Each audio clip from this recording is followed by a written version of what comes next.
Welcome to the Common Ground podcast, where stories connect, perspectives collide, and purpose is found in the middle. Every week, we sit down with unique and inspiring guests that come from all walks of life.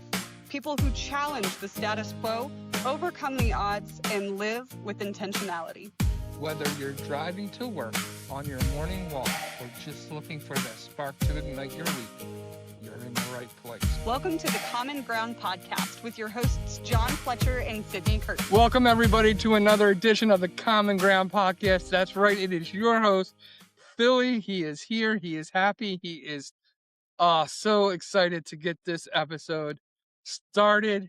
And as always, I have with me, Sydney looks good in the Windy City. Sydney looks good on a train. Sydney looks good in an underground pedestrian system. What? But don't call Sydney shy, because Sydney would always look good in Chicago. See, each of those things I just said had to do with Chicago. So, welcome, as always, with me, my partner in crime, Sydney Nicole. Thank you so much for the gracious introduction. Philly, how's it going? It's going fantastic. The reason why, did you know that Chicago has the second largest public transportation city? I did not. In the U.S. It also is the U.S. railroad capital, and it has more railroad trains servicing the city than any other place in America. Okay. That's why I was saying you look good on a train, you look good on a pedestrian, and they have this thing called the pedestrian underground, system. So it was all about Chicago today. Very nice. So speaking about Chicago, I don't know if you know, but I've been to Chicago once in my life, and it was in the 90s, right?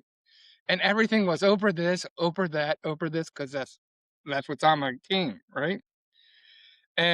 But I also found out what the tallest building in the city is. Do you know what it is? You're not. It's a library, because it has so many stories. Oh my goodness. You are such a nerd. You're such a nerd. Okay. All right. Anyway, with the next one. Although Chicago is known for the Sears Tower, which was the tallest building for a while. But speaking of Chicago, why was Chicago blushing at the party? I don't know why. Because it's a shy town. Oh my goodness. And I got one more for you. Which three? This is the bonus. Right. This is the bonus. This is a bonus.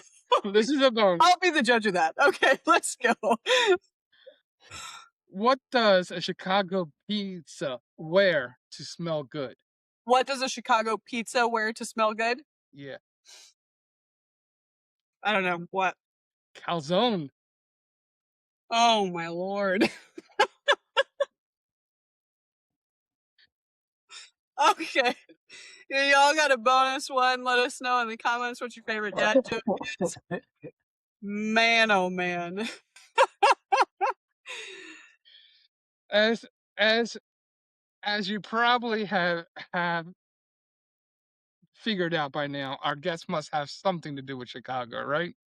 Because everything so far was built. Well, you're about as subtle as a gun, so we had put two and two together. So, well, for all the people who aren't Einstein, we just let them know. But all right. So today's guest is a man who has turned some of life's deepest pain into a mission of hope and healing. Earnest James is a speaker, podcaster, mentor, mental health advocate, and grief guide whose life work centers around one powerful message: helping people deal with their problems, heal from their pain, and fulfill their purpose. Based in the Chicago area, Earnest has dedicated himself to serving others through honest conversations about grief, mental health, resilience, and personal growth. After experiencing the devastating losses of his mother and mother-in-law, navigating divorce, and battling suicidal ideation, Ernest found himself at a crossroads, a pivotal moment with his young daughter, where a pivotal moment with his young daughter inspired him to choose life, healing, and purpose, a decision that would ultimately shape the trajectory of his work and impact countless others. As a founder of Ann Christian Charities, named in honor of his mother and mother in law, Ernest began supporting individuals and families through bereavement and loss. Mm. Today, he continues that mission through speaking engagements, mentorship, and his podcast, Deal to Heal with James, where he has hosted hundreds of conversations focused on mental health, healing, leadership, and personal transformation. A TEDx speaker, a passionate advocate for emotional wellness, Ernest believes that our struggles do not have to define us, they can refine us. His heart for people, commitment to authentic connection, and willingness to share his own journey have made him a trusted voice for those searching for hope in difficult seasons. So please welcome with me to the Common Ground podcast, Mr. Ernest James. All right. Thank you. Thank you so much. I love the introduction. I love that. So happy to be here. Well, we're happy to have you. This one feels really relevant today. I'm in a season of life right now, and Mhm. we all go through those, but I think that this one is going to be raw and real in a way that I want to allow our audience to hear, because you've got to go through some of these seasons for that refinement, as Yeah. John so graciously stated. I've been thinking a lot about if people are born into purpose or if our suffering introduces that purpose to us. That's been something that's been heavy on my heart, because I feel like the things that we go through as individuals are the things that really shape what we are passionate about. So that refine piece is really crucial to today's episode. But before we get into that, everybody knows Ernest James, the man with the message. Who were you before that message was born, before all of the things that you had to go through to become the person you are today with us? Yeah. I am, excuse me. I would say I'm pretty much the same person I've always been somewhat, despite my, experiences. But I always was from a young age, just a driven person. I always kind of knew what I wanted and moved in those directions to achieve those things. I always was a people person, loved people, even though I always was shy and still today I am shy to a degree. Most people would find it amazing that most speakers are introverts, and they think like, "What you ought be on the stage all the time. You're talking to people all the time." Like, yeah, but inwardly, it's like, yeah, I would rather be at home by myself. You know what I mean? I just happen to be on the stage today. Excuse me.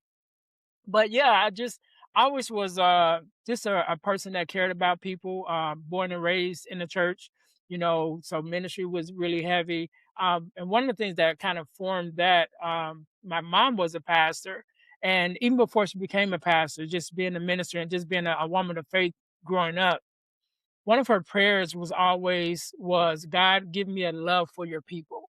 And so growing up hearing her, say that prayer, I kind of adopted it myself as well. And it just started to transform and show up in different ways before I even got to an adult, just being a person that cared about people. And, I remember going to like the nursing homes and the rehabilitation centers and doing revivals. And we go to different states and really just checking on people. My grandmother used to always say, go check on those people who have been shed away or locked away, because their today could be your tomorrow. Like you never Mm. know when things will change and you will be the one wanting someone to come check on you. And so just growing up in that environment with, those kind of examples, just always gave me a love for people, and it just grew more over the years. And so, excuse me, I would say before my own experiences that we'll talk about today, I just was that person. I became a minister, became a executive pastor myself, for a while, and just really just serving people, and that's always been kind of my motive, kind of my heart posture. So I would just say I'm just a person that loves people, and it just shows up in different ways.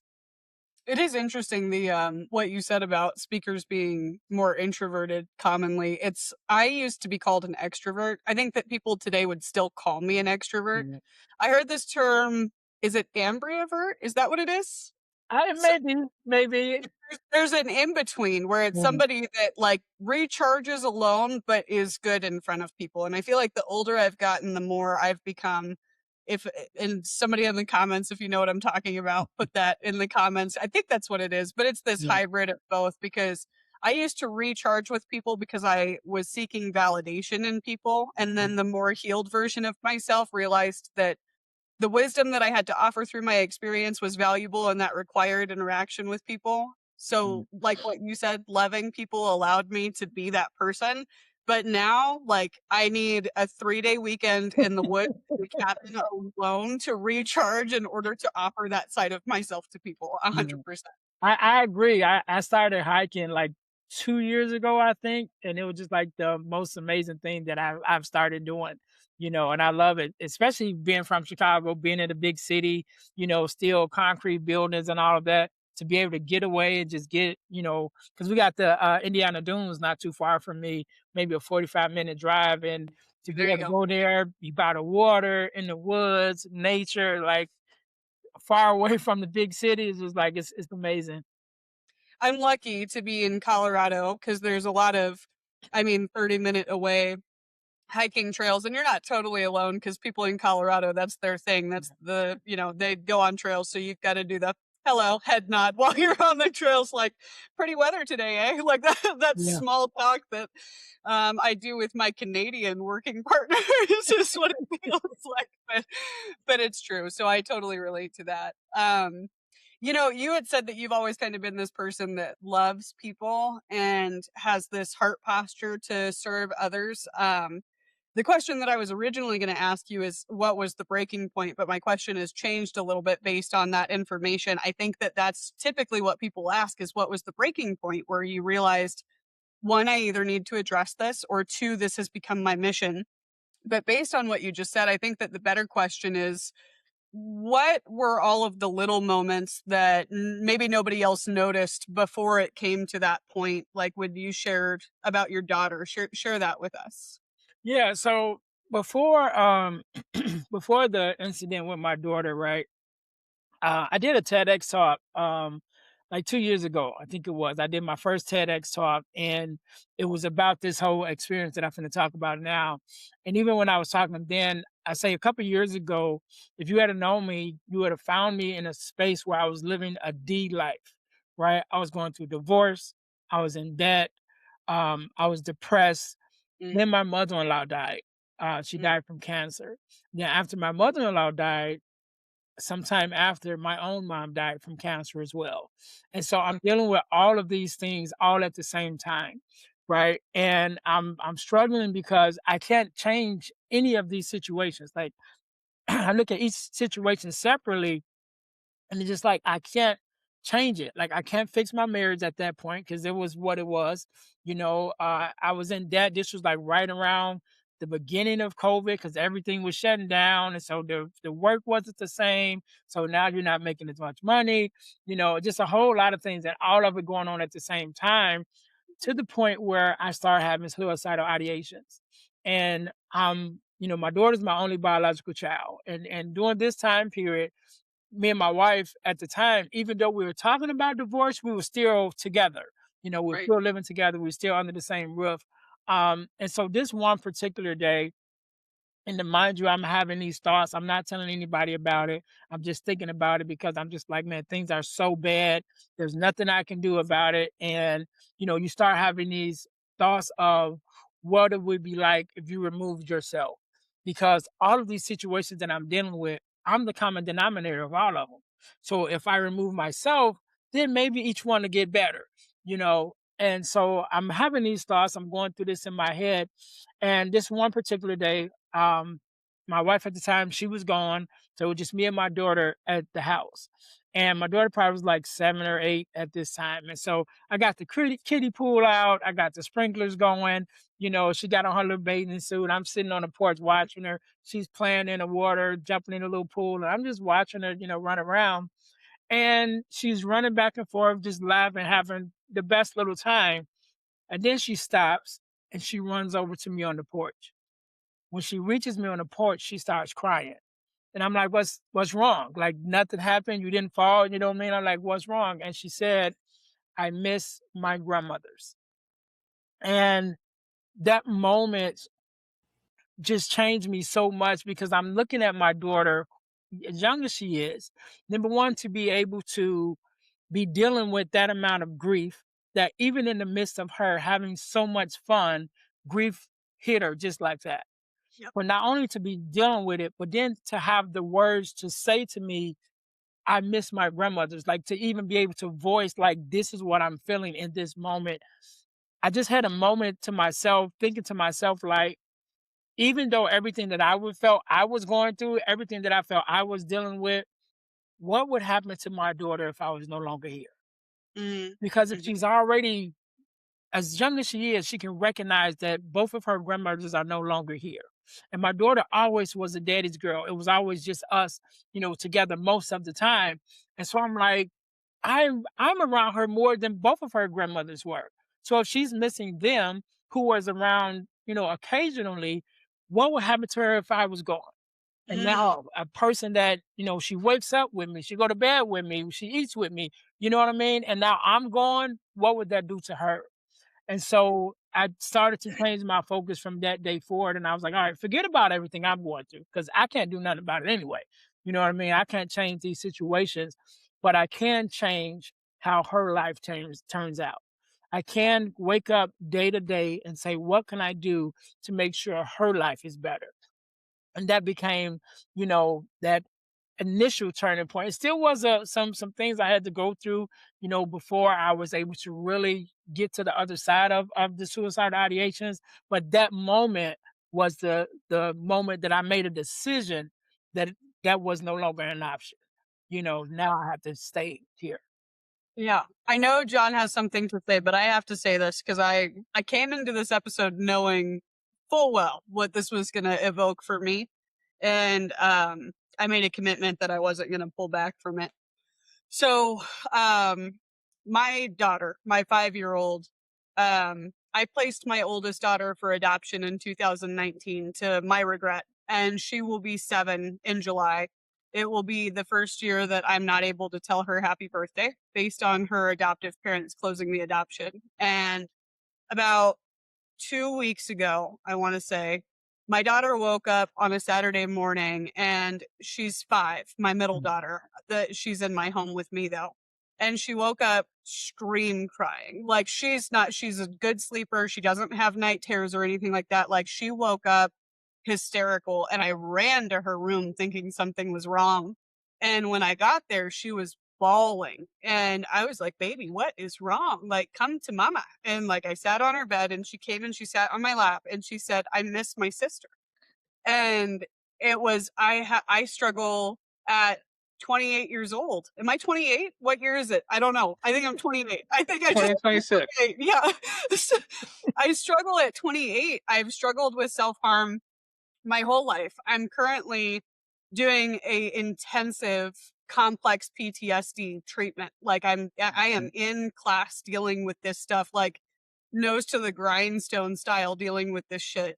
But it was based on partly on that event of my daughter waking up in this state of grief of missing her sister, and me having to just like put, like you said, when you're a parent, you just put your bullshit aside. Like, I'm here, baby. And like that realization for me in that moment hit what I can only imagine very similar to how it hit you, because like having that heartbreak for the sister that she's seen, I swear to God, 5 times in her whole baby life because of the relationship that we had with her adoptive parents. Like, that grief hits her today, and she hasn't seen her sister in 2 years. Like, what would that do to her if I wasn't here? And I mhm, lost my mom to suicide.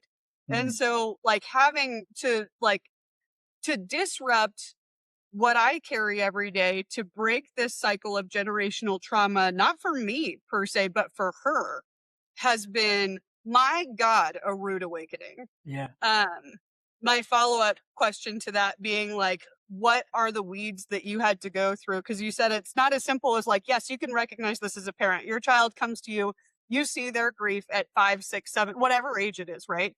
And you make a conscious decision as a parent, like, this stops with me. But what does that look like in application for all the other parents who deal with this? Yeah, and one thing I wanna say real quickly is that, oftentimes, and us as adults, we think about, especially when we think about loss, we think about ourselves so much, and we always think that, like, "Oh, the kids are kids, like, they don't understand. They're just playing around," but they know too. They notice too, and us, and I would say me and you have the blessing that our kids were able to actually voice, like, this is what I'm feeling, because a lot of kids can't voice, they don't know what to say, they don't know how to voice it, but yet they still feel it. And because us as parents don't take the time to pay attention to them a lot of the times, then it just kind of festers and it grows into other things that they deal with as they get older, because Right. those portions, that loneliness, that grief, and the things that was never processed as a child, because we looked over it as adults, turn into something else when they become teenagers. So Yeah. I definitely want to point that out for all of our, parents that are listening, all of us that have children, nieces, nephews. Imagine whatever that loss is, especially losing whoever that person is. Don't think that the kids around you, the kids in your family, your children, don't recognize that loss as well. Don't think that they're not feeling that loss as well, because they are. Thank So you. if you have to get some books, watch some videos, whatever you have to do, get them to therapy, whatever, children's therapy, to help them to process their grief as well. Because if you got to process it, they have to process it too. Amen. Yep. And so I encourage everyone. And again, I say we were blessed to be able to have our children to be able to, you know, despite the hurt that they may have been feeling in that moment, but to be able to voice, "Mom, this is how I feel. I'm missing my sister. Dad, I'm missing my grandmothers." For us to be blessed with that, for them to be able to say it, is definitely is a blessing. Um, but my that was the initial. That was the thing that kind of changed my mind of even having the thoughts. The thoughts still came, but now it's like, no, I can't even entertain it now. Right. However, my situations didn't change. My mom still was gone. My mother-in-law still was gone. I still was going through a divorce. All of those things was still happening, and that's when you kind of got to take it one day at a time. One day at a time. And I remember moving out of the house. I moved in with my sisters. Two of my sisters lived together. I moved in with them for a while until I could find an apartment, you know, um, getting a second job. So this is when kind of COVID really kicked in. And so we were doing, I was working construction, which as a essential worker, I still had to go to work, but then I was doing home health care too. So I was taking care of persons with disabilities, and I had been doing that for like 10 years. And so I picked up more hours doing that. And so just kind of making ends meet, and really taking the time to look at your life. One of the things that I also did, I started going to a bereavement support group, right? And that was just amazing. That definitely helped me a whole lot to be able to be in a room with like-minded people who was going through like-minded experiences, and some experiences even worse than what mine was. Like one lady in particular who was there with in our sessions. Well, I'm like, man, I lost my mom and my mother-in-law, both of them to cancer, and I'm just like, I'm devastated. She had twin daughters.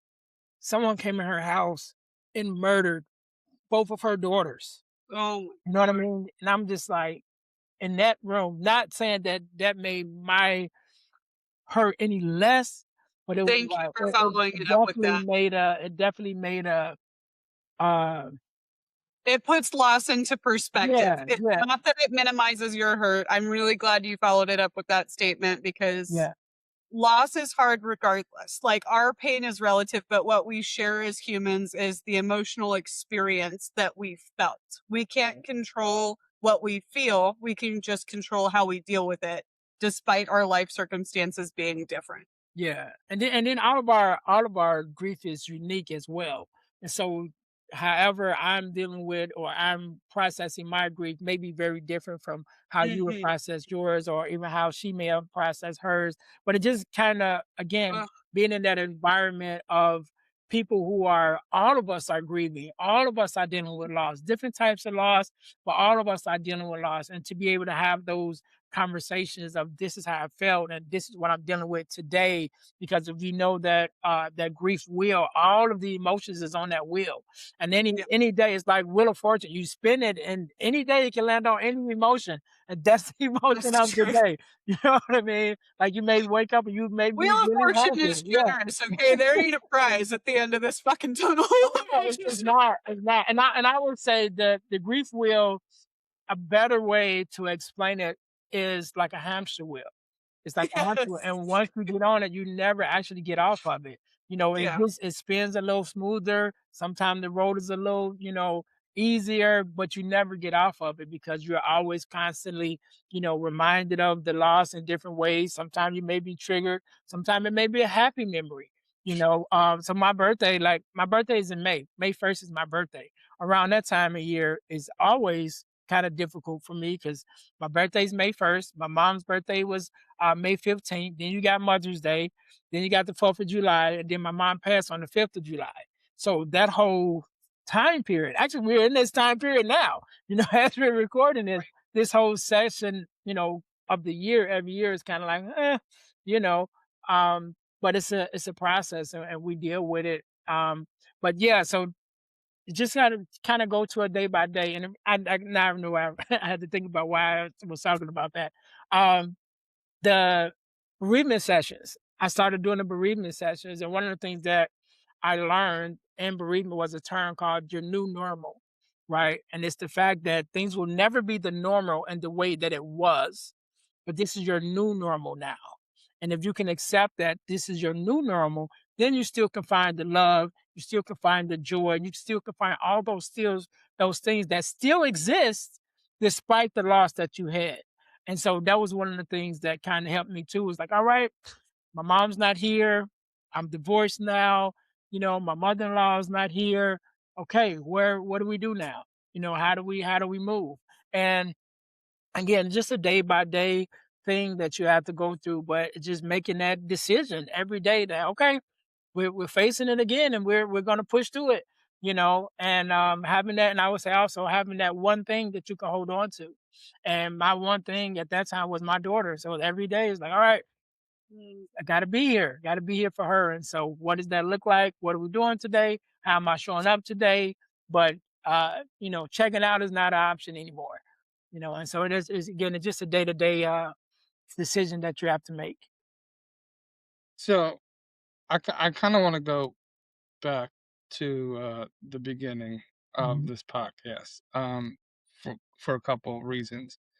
Um, I think it was Sydney. You said what was it? The exact phrase? Do you Are you born with your purpose or do you find your purpose? Was it? yeah. I You just asked, is are no, I said, are we born with our purpose, or does our suffering introduce it to us? Because I feel that that's been influential in what I'm passionate about. I mean, I've been through a lot of shit, so Yeah. So and that's why I want to go back to that because I think all this is building up and I think that that is a really good question, right? Because I think that that as I look and for me this conversation has to be very biblical for me mhm, because this is how I define everything in my life, right? So I I believe that we are born with a purpose. I believe that we have skills and I believe that what happens is that as we first interpret our purpose or we first interpret our spiritual gifts, we usually end up going the wrong way. And what happens is that suffering brings us to the true purpose of our gifts. And so it's the suffering's more of a the hard time's more of a correction. Um because we because the pain, the suffering, the dealing with hardships is really because what it is like, let's take, like, a Snickers bar, right? You have the middle of the Snicker bar, you have the nuts, you have but over in the chocolate looks like it's like looking when you're first born and you see the whole chocolate bar, but your purpose is that center. It's that centerpiece, right? So, that chocolate has to melt away, the nuts have to go away to get to that that little caramel middle of it, which is your purpose. And so we see when we're born, we see our purpose, we see our skills, we see it as a totally different than what we were born with. And I say that because you also brought up the whole introvert versus extrovert type of a Mhm. thing. And I use that because I think again it's because we're misseeing our gifts, right? So you have Moses who God goes to Moses, he goes, I want you to go to Egypt and I want you to lead my people out of Egypt. And Moses goes, well, I don't speak so well. You probably want my brother Aaron because he's the speaker. He's the one who can talk, right? But it wasn't that God wants the person who had this great speaking ability. He won your heart. See, that's why the middle matters. Is because that's where you're actually your soul and your heart and everything is at. Like God can use Aaron, but God can really use Moses. See, Aaron can get the people out of Israel. Moses Moses brings people out of Israel. And there's two differences in just taking somebody out of Israel and bringing somebody out of Israel because there's a total different depth to it. And um, I think that's what we're all trying to find out and going through these things that really show us because when you really talk about purpose, when you really talk about healing, dude, it's there's it's not non-authentic, Mhm. and for me, it has to be intertwined with glory of God. And I bring this all to again, going through what you've been speaking about is because when I hear you say that your daughter comes up to you and says, "I miss my grandmothers," I do believe your daughter missed her grandmothers, but she was in the middle of playing. God touched her heart to miss her grandmothers at that exact time. God Mm, touched Arrow's Arrow's dreams at that minute to get to your thoughts because he wanted you to to know something much deeper. Like somebody coming up to you and saying, um, you need to live for your daughter. You know? You shouldn't like, if you would have told somebody, "I'm having these suicidal ideations," Mhm. and somebody coulda came back to you and they coulda gone, "You know, well, what about your daughter? How's your daughter gonna live?" And that would have had an effect, but it didn't have the effect. Like, that is taking you out of Egypt, right? Your Mhm. daughter coming up to you saying, "I miss my grandmothers," at the exact moment where you're dealing with your grief is bringing you out of Egypt. mm, Yeah. And so, I think we need to recognize that when we're being brought out of Egypt, we're being brought out of Egypt, A, for a greater purpose, Mhm. mm, B, for for, um, for glory to God. And I want you to know what happened when God so, this is Mm. God, you're awesome. God, you're awesome. Because Oh, I'm gonna land this plane right now, yeah. right? 'cause I'm gonna land this plane, and this plane is that so God goes to Moses, goes, "I want you to go get my people out of Egypt," right? And so what do you expect? Do you expect that Moses goes down there, gets his people out of Egypt, and everybody lives happily ever after? At least that's what Sony Pictures would tell you, right? If they were writing a movie, right? But what really happens, Moses goes and has to fight to get the people out. It's not simple. And once he does get the people out, what happens? They have to wander around for 40 years. So when God brings you out of Egypt, when God takes you, finally brings you out of Egypt, you got that purpose. You got that glory to God. Where does he send you? He sends you to wander. Doesn't send you to the promised land. He sends you to wander. So if you think that just because you found your purpose, everything's going to be beautiful, everything's going to be rainbows and sunshines, I got another story for you. I got 40 years of wandering for you. I hate that. You're awful, as a matter of fact. Let me jump in here because you're talking my language, right? And going back to the original question, right? Are we born with purpose, or does our experiences, kind of open it up? And I think it's both, right? I think we're born with it, um, but our experiences kind of lead us in that direction. But another thing that I also believe is purpose leaves clues, and it's not until we recognize our purpose that we're able to look back and see the clues, right? So I'll give you two examples in my life. So I told you that I was doing home health care for a while, right? So I was doing home health care for a while. So go back all the way back to I was younger, growing up in the church, again, going to the nursing homes and things of that nature. One of my friends who lived in the same building that we lived in, right? Their father was in a car accident, ended up getting paralyzed from the waist down, and so ended up being in a wheelchair. And so I remember helping him and helping things, helping him do things. I was really young, probably was like third, fourth grade, like really young, but I remember being around him, right? Then a couple years later, one of my mom's friends, I want to say he got shot in his back. He ended up being paralyzed from the waist down. And so we ended up moving him into like this room in our church and helping him, go through things and, kind of learn how to, navigate his life now and things of that nature.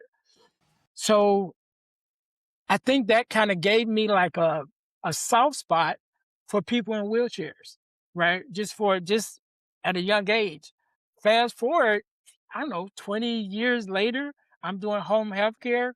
What do I do for 10 years? I'm taking care of two twin brothers, both of them in wheelchairs. But it's not until you find that you're able to look back and say, "Oh, wait, there were some breadcrumbs along the way," right? So that's one. Here's the other thing, right? We're talking about me doing the work that I do now with grief and bereavement. One night, I'm probably like 17, 18 years old, right? Me and my cousin, we go to the corner store by our house. It's like maybe like 10 o'clock at night, right? We go in this corner store, we just get in whatever, some snacks or something. And there's probably like five people in the store. Then these two gentlemen walk in, two African American gentlemen. One is probably like, regular sized guy, 5'4" or something like that, small guy. The other guy was a big guy, looked like a big football player, you know what I mean? And the big guy is crying. So, number one, you got two African American guys coming into a store. One of them is crying in public. Like, that's not normal already. You Right. know? And so we're like, okay. So the smaller guy is trying to console this bigger guy. And when we get up to the counter, they end up being right in front of us. And so I'm listening to them talk, and from the conversation, I could tell that it was a female who had passed away. I don't know if it was a mom or daughter or who, but I know it was a female. And again, this smaller guy is trying to console this big guy. And, he's talking to him, and we're sitting there waiting for our turn. And the big guy turns around and he takes his fist and he hits the top of the counter, right? And it's like one of those scenes in the movie when everything stops. It's just like that, like everything stopped because he hits the counter. It echoes throughout the store like boom. Everybody turns and look, and he's like, "I just want some cigarettes."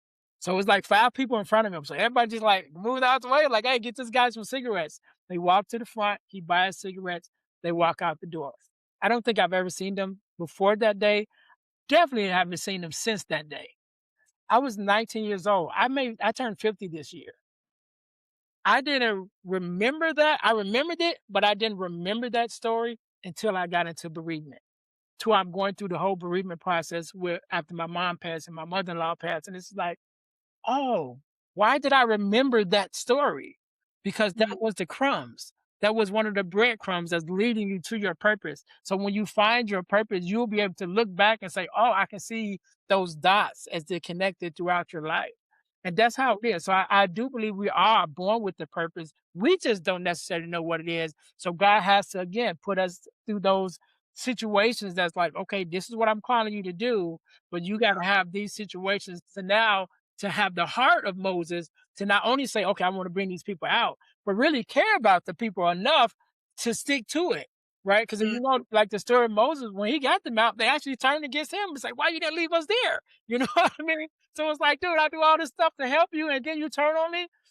But it's those processes and things that you go through in finding your purpose that makes you say, regardless of the fact that I'm trying to help you and I know something that you need, I have something that you need, and whether you are appreciative of it or not, I still have to give it to you. And I still want to give it to you for your benefit, not even for mine, because I'm on the other side of it. But I still got to give you this for your healing. And I think right. that's all a part of the purpose. Yeah. And one of the reasons why I say though that like it changes is because like I'll give you an example in my life.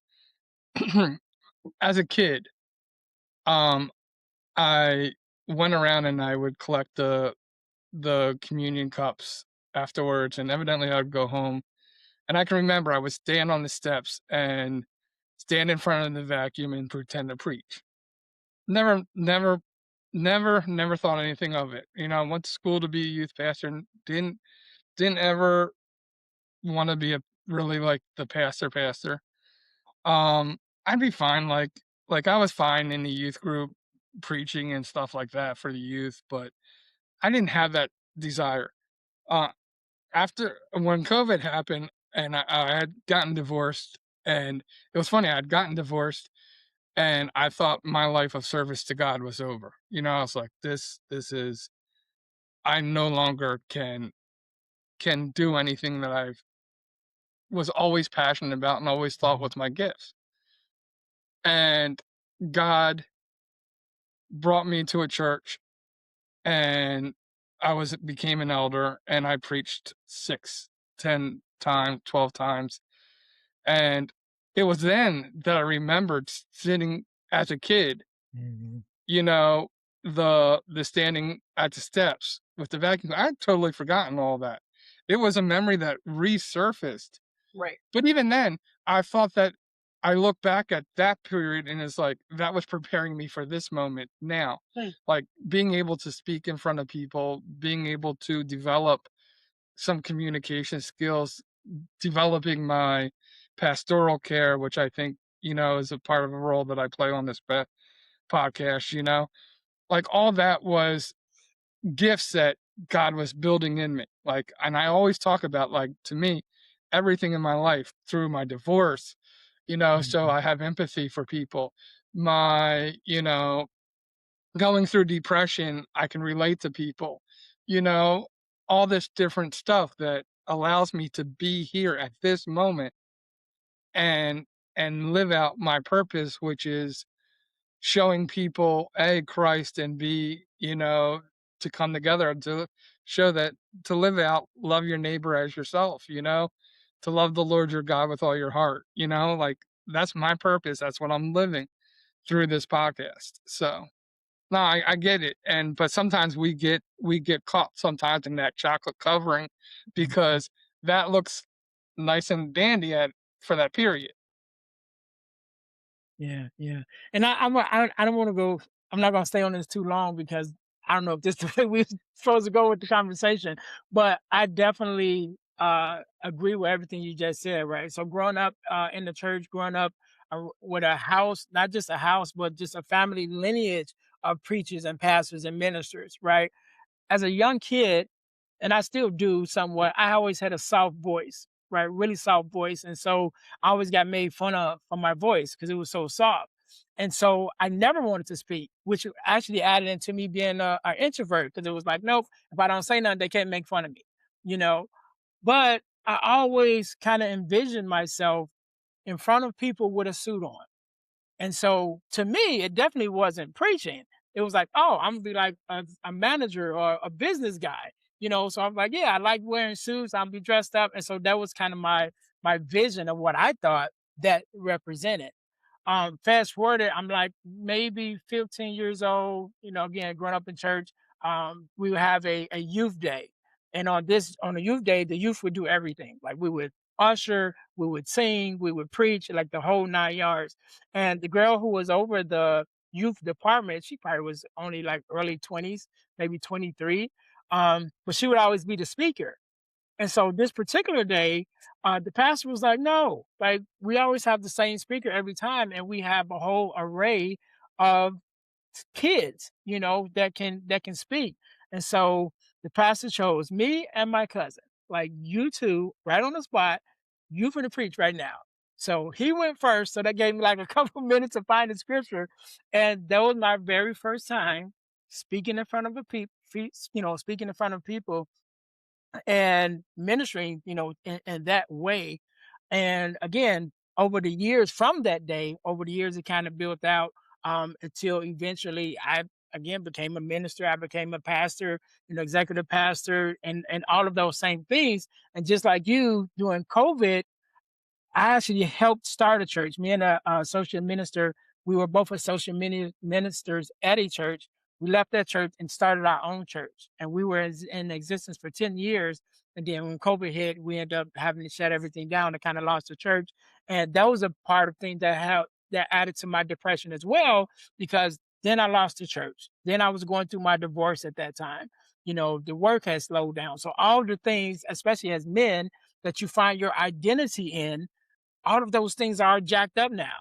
So it's like, again, feeling like you did, like, okay, what am I doing? Like, who am I now? Where do I stand? And so all of that added to my depression and things that I was going through at that time as well, on top of losing my mom and my mother-in-law and those things as well. So I definitely agree, like those little things that come along the way that you don't even think about, again, till you send that, you know what? Like, you up at the pulpit with the mic, and it's like, oh yeah, I remember, having those dreams of standing in front of people with the suit on, and I thought I was going to be a businessman, but God had other plans, and he always give us glimpses of what the bigger picture is going to be, because if he told us the whole picture up front, we would probably run the other way like Jonah. Yeah, that's the truth. I like to take us full circle here. Your framework, it sounds simple. It's deal, heal, and fulfill, Yeah. correct?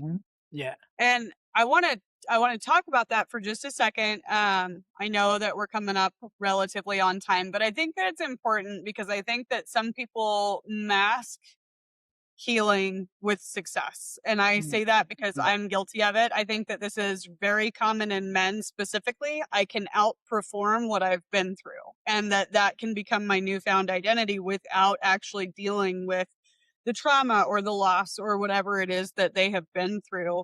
So my question for you is, can success actually become another form of avoidance? Yes. Yes, definitely. And it's a way, um sometimes it's a way for us to avoid the things that we have to deal with, or the things that we should be dealing with. And you mentioned about men, especially men. I work in construction. And so since I've been in this work and talking about suicidal ideations and having those conversations, even with, guys that I work with, um, one of the things that I learned when I started getting more into the work side of it was that construction is one of the leading industries in the world of suicides. Mm, And I believe that the reason why is because it's a male dominated industry. And as men, we never want to feel or show weakness to one another. And so we're on these job sites. We're all going through divorce. We're all going through, some type of money problems, pretty much. We're all dealing with all the same issues. But when it comes to us having conversations about it, we'll talk about women, we'll talk about food, we'll talk about drinking, but we're not talking about depression, even though we're all going through it. And so Mm, since I've been on this side of it, I'm very open about my experiences because I want guys to talk about it. And so I'll just tell this story really quickly. I'm on a job and I'm working with a labor. Generally, it's a group of us working together. But this particular day, we had a smaller job, so it was just me and the labor, just the two of us. Now we've worked around each other on the job, but we had never worked directly with one another. And so this was our first time really like talking amongst each other. And so it's just the two of us. And he asked me like, what did you do over the weekend? And so that weekend I had a speaking engagement.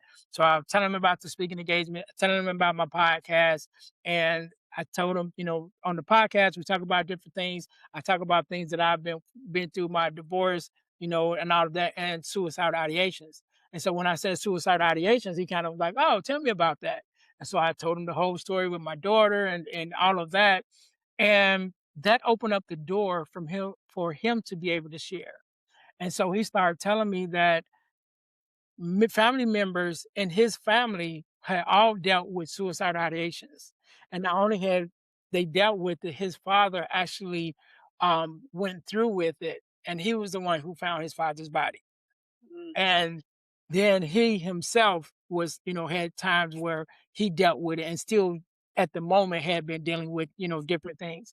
And so because I'm vocal about it, that gave him that opportunity to have that conversation. And I've had many conversations since then with other people, but I think, we have to be someone has to take the lead. Somebody has to be vulnerable enough to say, hey, this is not nuanced. You're not the only one that's dealing with this. You're not the only one that's have been through it. And I think, just even with the deal heal fulfill, that was my journey.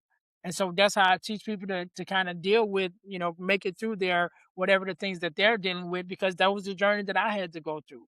I had to learn how to deal with my problems, which basically meant looking at it and say, okay, what actually am I dealing with? What actually do I have to address? Because I think a lot of times we hide behind those things. Again, like you said, whether it's in the construction industry, whether you got, singers and multimillionaires, and you think about Robin Williams, one of my favorite actors of all time, and, one of the most probably put more joy out into the world than anybody that I probably can think of. And yet he himself was struggling behind the doors. As successful as he was in the public eye, he still was suffering, And so, yes, that a lot of times, sometimes we can use that mask to, bring joy to everyone else, to hide, what we're dealing with, and allowing us not to face the things that we need to face. So I think very much so that, whatever that success is, whatever that area of success, it definitely can be a mask to hide the things that we're really dealing with. And, again, that's why I'm so vocal about the things that I've been through, because now it's like, oh, Ernest, you got a podcast and you got this and you were a speaker and all this. Like, yeah, but all of that came with a price. You know what I mean? Like, if you met me yeah. 10, 15 years ago, I wasn't doing none of this stuff. You know what I mean? But it came with a price because of my experiences and realizing that, okay, I made it to the other side of it, but also realizing that a lot of people didn't, and I think a lot of people didn't because there was someone, the Bible says, "My sheep know my voice." And I think all of us have a voice, all of us have a story that our experiences give us the right to speak to. And sometimes we hold ourselves back and say, "No, I'm not going to share that with no one. I'm not going to say what I've been through. I don't want nobody to look at me different." And those people who are listening for our voice, who will only hear our voice and connect with our story, sometimes they don't make it through because we didn't say nothing, you know? Well, That's interesting. Well, very. Sydney, Sydney, if I can jump in real quick, Yeah. because I think that's I want to comment on just especially that, because I want to hear Sydney's voice on this particular thing because she has experience with that. She just said, you do it also. Because for me, I don't. Like, I have imposter syndrome, you know? Like, I may come off confident in this podcast, but I constantly look back and I say, "Man, my words, I jumble my words times." You see, I couldn't even say ideation, Mhm, you know, during the opening script. Like, I'm constantly beating myself up. Um, and, you know, it's funny because me and Sydney had this conversation a couple days ago where it was like, she's talking about, you know, branding ourselves personally, and I'm like, "I don't even think about it." Like, I hide from it, you know? Like, that's not me, so, like, you were talking like, your question, I wanna hear your answer to your own question because I think people are listening for your voice, mhm. and to hear you talk on it also, I think is important. Yeah, yeah. But I think that, you know, even myself, there are some times when, not so much now, because I've been through so much and I've kind of grown through my own processes and going to get the help that I needed, that I'm not shy now to speak on, the things that I've been through. But I do think that there are people that's listening for each one of our voices, that each one of us have a story, you know, and even a guy on the job who talked about his father and him. And I often, after we've had that conversation, I often think like, how long was he holding that? You know what I mean? Like, how long was he holding that story in that he felt like he couldn't share with anybody until I shared my story with him? And so that's what I mean when I say there are people that's waiting for your voice because they are suffering, they're hiding in plain sight. They're hiding behind, okay, I don't want to share what I'm going through because I don't want someone to look at me any kind of way, or I don't want anyone to look at me differently. Once I got, past that, I'm like, hey, look, I've been through it. I've been through this. I've been through that. And then it's like, I'm especially among guys, it's like, really? Like you sharing that? I'm like, yeah. And then once they get past the initial shock that somebody's willing to have the conversation, then I'm like, well, okay, I've been dealing with some things too, and so I just think that all of us have a voice that someone is waiting to hear, whether it's vocally, whether it's in written form, whether it's poetry, however it is that you express it. I think there is a number of people who's just waiting for your voice. So, Sydney, what's your voice? What's your take on this? Because What was the which question were you asking him to I heard what you said, I just am what were you asking him to answer specifically? well, no, I was asking you to answer because No, I your own know, but I question. mean, what was the question that you were asking to be answered in general? I heard everything that was said, I just was processing. Well, you said that dealing with success is a way to hide from it, you know, to Oh, my question, not yeah, okay, sorry, your no, original I question. understand now. I thought he added to it, and I was like, I don't know if I heard a question, so I was confused. Yeah, I asked if success can become another form of avoidance. Yeah, I mean, for me, that's really straightforward. I think that achievement doesn't heal trauma; it just gives trauma a nicer office. You Mm. know, um, and that's something that I am dealing with right now to the point where I had to be broken down pretty much into a pulp of a person in order to realize that none of this is it's not gonna fill the hole. Yeah. I think that's key right there, what you just said. It's not gonna fill the hole, you know? And I think sometimes we spend so much energy trying to fill a hole. And, um, you said it earlier, Ernest, you know, this is your new normal. I kinda don't like that. I like that that's, you know, like, I like I wanna say this is like furniture, you know, they say when it gets scratched and it gets dent, now has extra value. Yeah. Like, that hole isn't just a new normal that you've lost value. It's like you got you got character now. Yeah. You have you have you've learned, like, that you gained something by that hole. Um, I think too much time we look at it as as a negative instead of a positive. And it probably takes you when you're first dealing with that tragedy, you can't see that. Um, One of the things that I love, and I told my father that I want this picture, is that at the bottom of the steps going to the upstairs, growing up, was a picture of my mom and dad on their wedding day. And from afar, it looks like a wedding picture, but the closer you get to it, you see it's dots of paint. That's all it is. It's little dots of paint. And what I think is sometimes in life, we're looking at that picture up close and we're seeing a red dot or a yellow dot and it doesn't make sense. And that's the pain that we're feeling in that moment, right? And we're trapped looking at that picture at that momentarily point in time. But when we pull back, and this is why God being outside of time and space matters, Mhm. because he's seeing the finished picture. We're seeing this red dot being painted, and we're living in that red dot of paint. Where when you pull back, you see that your life would have been nice, but that red dot, boy, it was the accent Mhm. on what brought your life together and what made it special. Yeah, I agree 100%. And sometimes we don't recognize that dot as being that.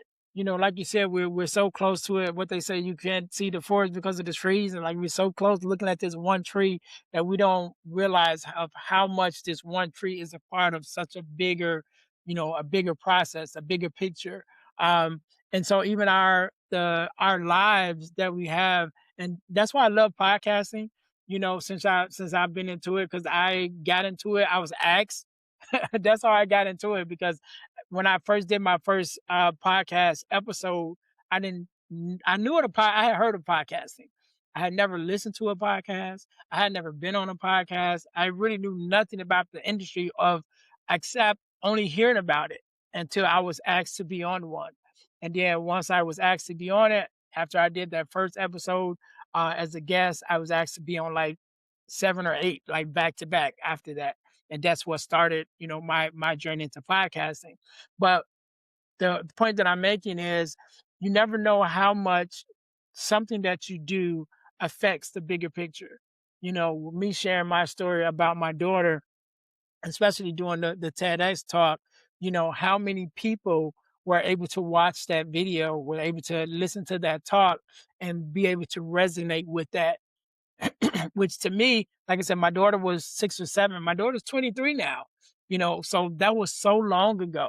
Yet and still, it still plays such a pivotal moment in my life, and I had the conversation with her. She actually was there at the event when I did the TEDx talk. She was actually there. And I think that was probably her first time hearing the story, straight from my mouth. And I'm sure she don't remember it, but just those moments, those little dots like you referred to, that in the moment may be somewhat insignificant to us, or maybe we might feel like, okay, this is something important. But when you go step back and look at the bigger picture and how much that one dot, that one event, that one experience have changed the outlook on the whole picture, I think a lot of times we don't necessarily get that. And some of us never really look at ourselves as that, as I was like, man, no, I'm not that person. I'm just me. But we don't often see ourselves as other people see us. When you become the answer to someone else's prayer, then you become an angel in their eyes. And in your eyes, you're just like, I'm just a person. Like, no, but to that person, you're the answer to a prayer. And I think we don't often see ourselves as that. So, if you could go back in time to any point in your life, when would you go back to and what would you say to yourself? I probably would go back to my younger self of when I was the shyest, when I was the most insecure. I always was somewhat driven. I always kind of had my own mind, but even feeling alone because I was at my age was such a driven. individual, even as a kid, that always left me by myself, because everybody else wanted to play together and, play games. And I'm more like, okay, let me read this book. You know what I mean?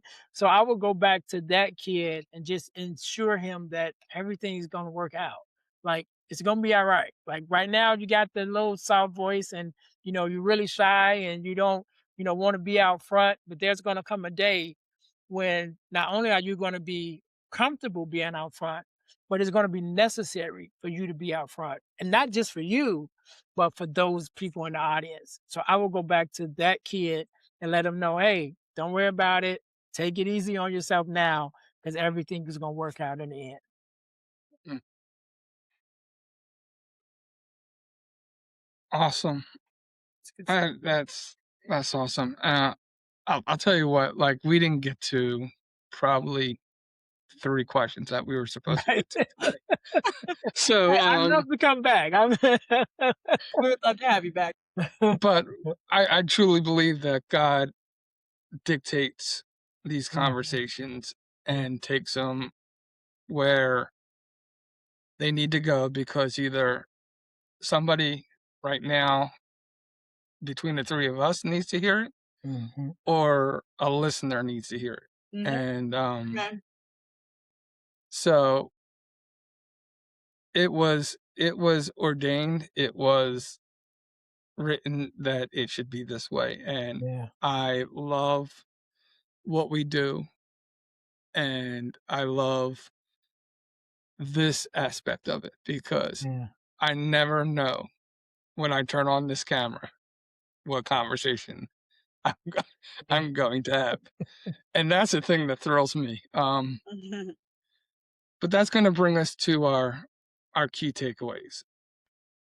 Hi, I'm John. Some of you may know me as Philly from the Common Ground podcast. One of the principles I live by is proper planning prevents poor performance. Most people plan vacation backwards. They pick a destination first and then they try to figure out what to do once they get there. The result?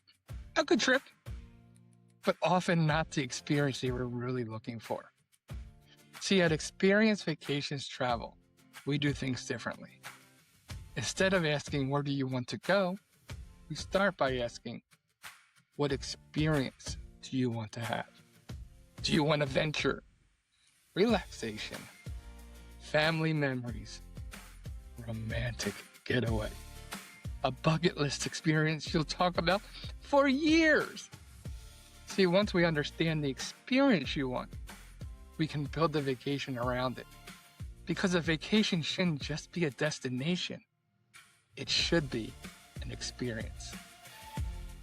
If you're ready to stop planning trips and start creating memories, let's talk. Experience Vacations Travel, where the experience comes first.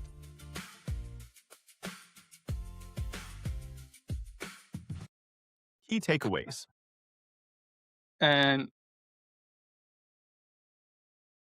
it's funny because I like to do this thing every once in a while. Haven't done it ever on this podcast, but coming up to our year anniversary is probably pretty cool to do it. I like to speak directly to the people that are in the room with me.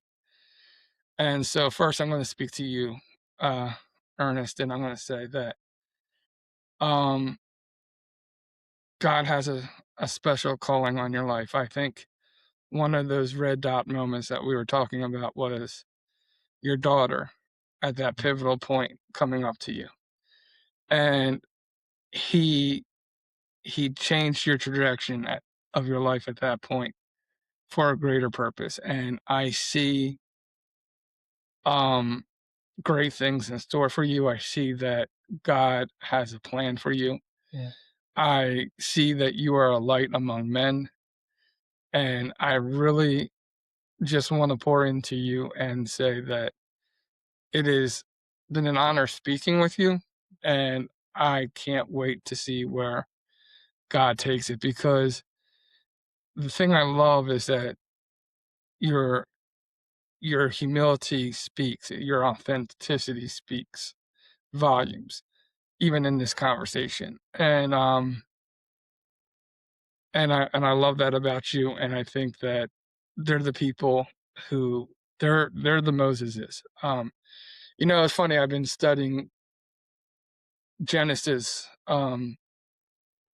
these past week and a half, and I never knew well, I knew the stories of Abraham, and I knew that he had at least once told a king that Sarah was his sister. Mhm. But I realized that he did it multiple times, and I didn't realize that even after God told him, "Why did you do that?" He went back and did it again. And it was like for me, it was like, man, like, There's real struggle with the sin, with not having the confidence in his purpose and the confidence in God. But what happened? When God came to Abraham, chapters later says, "I want you to go up and sacrifice your son." He didn't hesitate. And his response when they said, um, when told the people that were with him, "Me and Isaac are gonna come and we will return." Like, there was a different confidence than the confidence who sold his wife out to be his sister twice. And so there's hope for every man out there that whatever you're struggling with, whatever you're going through, um, that there's hope. And Sydney, I want to speak directly to you and say that you are a light. You I love your vulnerability. I love that you could be doing totally different things with your life. You're educated, you're skilled, you are talented, and you have taken this project on without making a single cent. And we put even in our conversation when we brought on some interns, you're like, we need to take care of them before us. And your spirit to this project, your spirit to this is such a blessing, is such an encouragement. And I know with everything that you're dealing with on in a personal thing, and you don't waver, and you've been steadfast. And I truly love you as a sister and as an adopted daughter. And I am so proud of you every day. Um, God has something more beautiful than you have in store. And he has it for you, particularly with you and your daughter. Man, I know how much that hurts and is on your heart. And I know that restoration at some point is going to happen. It may take you going through a wilderness night, and that's because he knows you can handle the wilderness. Okay, girl? He knows you can handle it. You're strong enough to handle it. Um, the Bible says he will not give you more than you can bear. And he's given you this burden because you can bear it. And I know the strength you have. Um, don't don't lose hold of that. Okay. Um, I'm so, so, so proud of you. They're my key takeaways. don't leave me to talk on that note. You gotta have my key takeaway first if you're gonna pull some shit like that, John. Well, I'll jump in real quick to give you a minute, Sydney. John, I really appreciate that. Um, not too long ago, I was having a conversation with a young lady, and we were doing some personal development training and stuff, and we were talking, and she asked me, she said, "What do you want to be known as? Like, how do you want to be represented in the world?" And the word that I told her, I said, "I want to be a sanctuary. Mm. I want to be a Mm, safe space that even without me saying anything, just my presence bring peace to people when I come around." And so, with us having met for the first time, pretty much, and to be able to say that my vulnerability speaks, that my genuineness speaks to, it's just like a answer to that prayer that, okay, God is really turning me into that sanctuary that I want to be for people. That's why I do the work that I do. That's why I share the stories. That's why I share, my heartache, my burdens, because I know that there's someone dealing with something, and if me sharing my story would be enough to help them get through just another day, then it was worth me going through everything that I went through. And so I definitely I received those words from you. I received those prayers from you, and definitely look forward to see what God has in store for me as well. Mm, And so on that note, I just want to say thank you guys for even having me as a guest. yeah, and we will have you back because it's true. There's a lot of meat and potatoes that John and I really let the Holy Spirit lead, and we tell every guest before they come on, we might ask 2% of the questions, we might ask 98% of the questions, but like we're gonna let God lead where this conversation goes. With that, I'll come in with my key takeaway. I have 3 points that I want to make. I'll make them quick, but one, for anybody who's listening to this episode and feels like they're in crisis, I want you to know that there is a free national suicide and crisis hotline that you can call or text for free, 988, to connect directly with the Suicide and Crisis Lifeline. It is free, it is confidential, it is 24 hours a day, 7 days a week, and it is designed to help anybody experiencing suicidal ideation, mental health crises, or emotional distress. Please utilize that number if this episode hit home for you. Again, that number is 988. We will link that in the comments below. Additionally, I've been going through intensive complex PTSD treatment, and I think that one of the most effective skills for people who have been through complex trauma in any capacity is understanding the tools that you can have in your toolbox. And given that that is my educational background, I want to leave everybody with one tool that they can add to their toolbox that has been, for me personally, very instrumental. Dialectual behavioral therapy has a wide range of things, including distress tolerance, emotional regulation, and a handful of other things. But based on today's episode and leaving the crisis number, I want to focus on distress tolerance because sometimes it's immediate relief. Sometimes it's, this is too big to deal with now. I just need relief now.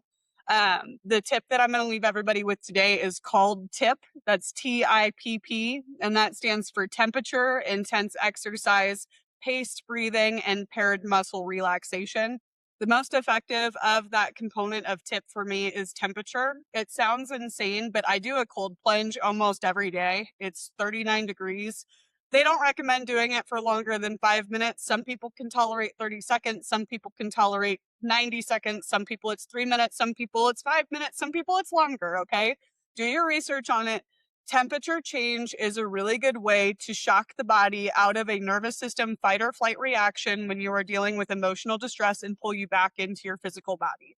So for somebody that's struggling with that, intense exercise followed by temperature change, even if you are not a gym goer, get on the treadmill and just walk faster than you've ever walked. Dunk your face in cold water in your kitchen sink. If you don't have a cold plunge available to you, that temperature shock will help your nervous system reset. And it's something that has been extremely instrumental to me while going through a complex PTSD treatment. You do not have to have complex PTSD in order for it to be a viable tool for you to use. And then for those of you who are listening and it's like, I'm not in crisis and I don't need a DBT skill, but like, I felt this episode.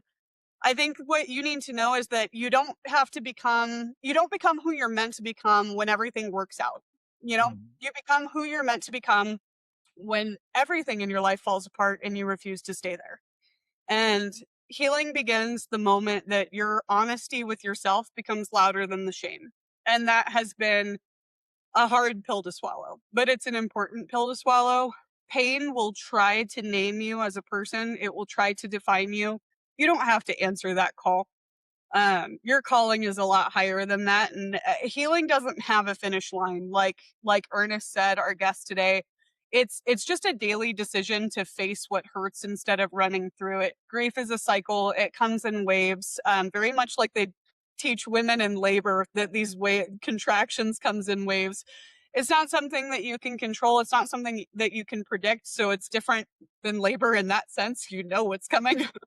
But purpose doesn't magically appear when life gets easier. As John pointed out earlier in our episode, when he called his people out of Egypt, there was still a lot of wandering. It's just that your purpose is built in those moments where you choose to keep going when quitting might feel like it makes more sense. There is something to learn from that. And if you are still breathing, your story is not over. So that is my key takeaway from today's episode. I know that was a little bit of a mouthful. With that being said, Ernest, if you could leave our viewers with a gold nugget of wisdom, which this episode has been full of, but what would you want them to know? What would you want them to take away from today's episode? Well, I will say this. On the road to purpose, on the road to healing, on the road to um, getting to the other side of our pain, I want you guys to know you're not the only one. And a lot of times we feel like we're the only one because we make ourselves the only one. We pull back from the people that love us. We pull back from the people who can help us. We pull back from, those who may have went through a similar circumstance who can really give us the insight that we need to get through it. But sometimes because of the shame, because of the hurt, because of the things that we're feeling ourselves, we just kind of pull back. And then we wonder why we feel alone because we've made ourselves alone. But I want you to know that you are not alone. The Bible says there's nothing new under the sun. There's no experience that you have experienced that someone hasn't already experienced, that someone is experiencing at the same time that you are. And even when you're done with your experience, there's going to be someone that goes through that same experience again. And so I want to leave you guys with the fact that you're not alone. And you just have to find your tribe, find your help, find that voice that you hear that speaks to you specifically, that helps you get the healing that you need, that helps you find the strength that you need, whatever that thing that you need in order to help you get through what it is that you're dealing with, knowing that you're not alone and knowing that you're not by yourself. There is help out there. There's more than just me. Those voices in the wilderness. You just have to listen for them, and then when you hear them, that's when you know you're not alone, but there's help there as well. Love it. I love that too. And this is where we ask our audience to comment below, tell us what their takeaway is, share something that's meant something to them. Maybe you're going through something. Maybe you want to be the encourager. Whatever it is, comment below. And we're coming up on it on our year anniversary. The August 4th episode that we drop will be 1 year for this podcast, and it's something that means a lot to me and Sydney. And as we said, we've brought some interns. We definitely want to take care of them before we take care of us. This isn't about building us up. It's about what we're doing here. It's about building a community. So we ask that you help us.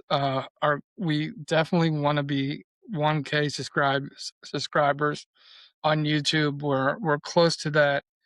We definitely want to hit that goal before our year anniversary. So if you can subscribe to that, we would appreciate it. But also, I haven't ever brought it up on this, but we do a Monday Night Live, and we try to. That is also available on YouTube. We do it live. It's at 7 p.m. Eastern Standard Time, so that's 5 p.m. Mountain Time, 4 p.m. Pacific Time.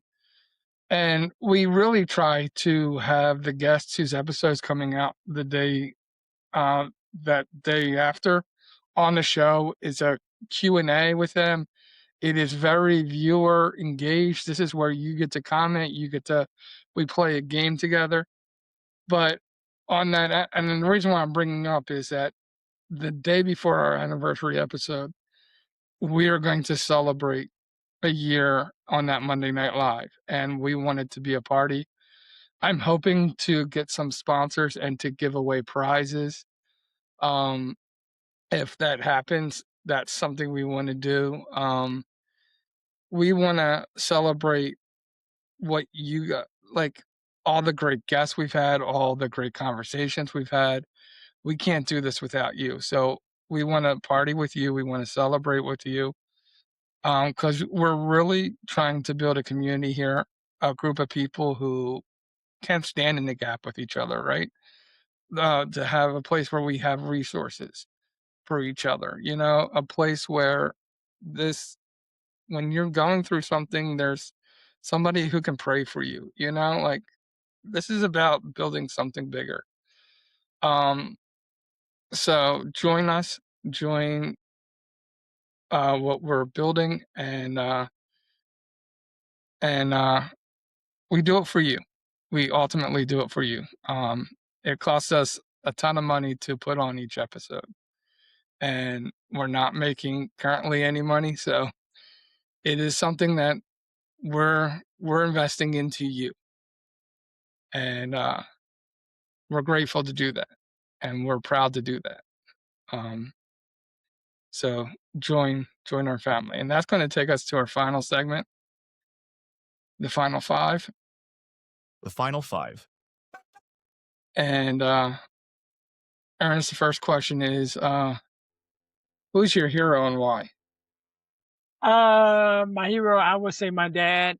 Um, just because, and we definitely didn't get into his story, but just watching him over the years of building up our family and as a provider, we had the American dream, the house, the car, the picket fence, the dog, the camper for the vacations, and having have all that and losing everything, right? And to go from having all that to your wife, your 9 kids, from having your own house to all of you living in one room in your mom's house, right? And then having to rebuild. And so I would say my dad, from number one, watching him fall and then get back up, and also the fact that he didn't leave, because it would have been easy for him to have, you got 9 kids and you just lost everything. It would have been easy for you to say, you know what, I'm going to fend for myself. You guys figure it out. I'm out of here. But he didn't. And then even after that, when my mom did get sick and my mom, going through her whole situation, being able to watch him and how he cared for her, and even on days where he would tell everybody, all right, because all the kids was there. We had some nurses that was there that all of us, took care of my mom. And then there were days when he was like, all right, everybody go, I got it. And it just be him and her. We got one particular picture that we had from that time period where they're sitting on the couch, the lights are kind of dim, and he just holding her hand. You know, those those things make him my hero. To watch him go through all of that and still be, alive and kicking and and doing his own thing. And we have to get on him sometime as him being the parent, and it kind of switches. Now the kids become the parents. As he'll get up and he'll just go out of town. And we'll be like, anybody talk to dad? And then we get in contact with him, "I'm going to Florida." You're like, when did you go to Florida? You know what I mean? So it's like, dude, you gotta let somebody know where you're at. But Oh, but yeah, so that I would say that's my answer to that one. that's cool. I love it. Next question for you is, if you had every man in America listening, what's one lie that you would beg them to stop believing? Oh, you know what? So I do a lot of relationship stuff sometimes, and I heard something, and I heard it years ago, and I believe it. And it says men get into relationships thinking that the woman will never change, and women get into relationships thinking they can change the man, and they're both wrong. So, so I think that's one thing that we definitely one lie is like, bro, she might be a 10 when you meet her, but at some point she might not no longer be a 10, and you got to get used to that. That some things is gonna change over time. It's a good one. Yeah, I'm not going to say anything. because I would get myself in trouble. So I'm just going to go on with the next question, which Right. is what book, quote, verse, or song has impacted your life the most? My favorite Bible verse that definitely has uh, made a difference in my life, and I think it's Matthew 6:33. Um, Seek ye first the kingdom of God, and all these things shall be added unto you. I think that verse not only speaks to people religiously, but just in your natural, like there's a lot of things that we say we want. We want purpose, we want riches, we want this and that. And it's like if you seek the knowledge of it to learn that thing and learn what's needed to in order for you to get that thing, then you can get it. And a lot of times we just want the thing without learning the process. And that only means that even if you do get it, you'll lose it because you don't know how to keep it. So that's always been a good quote, Bible verse that I've carried with me. It's a good one for sure. This next one is going to be for your daughter. How old is she now? She's 23 now. 23. Okay, so say that she watches this episode 7 years from now. What's one thing that you really hope that she hears from today's episode? Um, I would say you matter, right? My daughter being my only child, my only biological child, both from me and her mom. She's the only child that we both has. And knowing how much of a difference, how much that comment, that time, that moment has changed my life. With those words that she spoke that so many years ago, and then for even having her to be able to be in the room when I give that TEDx talk, to even now as a young woman and knowing that there's been some challenges that she's dealt with, and even some thoughts that she may have had of, where do I belong? Where do I stand? Am I even good enough? Some things that she carried. And I just want her to know that you are enough, you are worthy. And just as much as you made a difference in my life on that day, you're still making that same difference in my life today. 20, however many years later that has been, like every day I still wake up and I still think, how and what can I do to make your life better, just as I did back then. Love it. If you could sit down and have a cup of coffee with anyone, living or dead, who would it be and why? It probably would be my mom, um, because there's so many days, even after I was grown and married and had my own house, I would come back home, and we would sit and drink coffee and just have, you know, hour, 2 hour conversations, just talking. And shoot, I think it's probably been 15 years or so since my mom's been gone, and just thinking back on those conversations and even to even be able to tell her now as the person that I am now, if I could go back and have a conversation and just to be able to let her know, hey mom, everything worked out. It's like I know even before she passed away, it was like years before, we kind of had a disagreement. And even though we smoothed things out, um, I've always been the good son, right? I've always been the one that like whatever, was make mom proud, that's the thing that I'm gonna do. And so this particular situation was the first time I said no to my mom. It was like, no, I'm not going to do that, and we kind of had a disagreement around it. And even though everything was fine, by the time that, she passed away, it's still something that I think I still carry, just like, did you really make everything all right? Like, did you really and I'll show you this story, the why I say that. When my mom passed, I would say, man, probably months after she passed, I was still dealing with that same question of, did I make her proud? Right. And it's just something that I was dealing with. And my mom was a poet, and so she would write poetry. And I remember going through some things. I'm a pack rat, right? So I hold on to things for years. So I'm going through some old papers and cards and things, and I found a letter that my mom wrote me in 1994, right? I was just graduating from high school, and she wrote this little poem. It probably was only like 6 stanzas or so, but the very last stanza of the poem said, I want you to know you make me very proud. Now this is 94 when she wrote it. This is probably in born 2000, but almost around the 2000s when I came back across it during that time period where she had passed away. And that being the answer to my question that I was dealing with, struggling with around after she passed, like, did I make her proud? Like, did I ever, even though we only had one fight, if you want to say, but did I make amends for that? And that was my answer. And I took that poem, I made copies of it, I put it up on my wall, I share it whenever I'm having these conversations, that, sometimes our loved ones can answer us, from the other side and be like, just give us that comfort that we need. Yeah, so that was something that was really special to me. Sweet. Well, those are fantastic answers, and this episode has been extremely profound.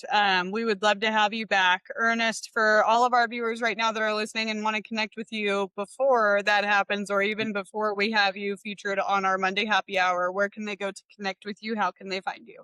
You definitely can go to YouTube, to the Deal to Heal Podcasting Network.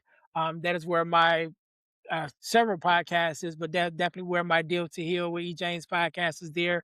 We're on 240 episodes at this point. So you definitely can go there. You can find me on Instagram under Earnest James Speaker as well. And then if you just look up Earnest James on Facebook, you can find me there as well. So those are the spaces you can find me. If you want to hire me or have me come out to do a workshop or a speaking engagement, EarnestJamesSpeaksLife.com is where you can find me there. And yeah, I'm everywhere. If you go to YouTube, you can't miss me. If you type in Earnest James on YouTube, you got a couple. You can try, but you won't miss it.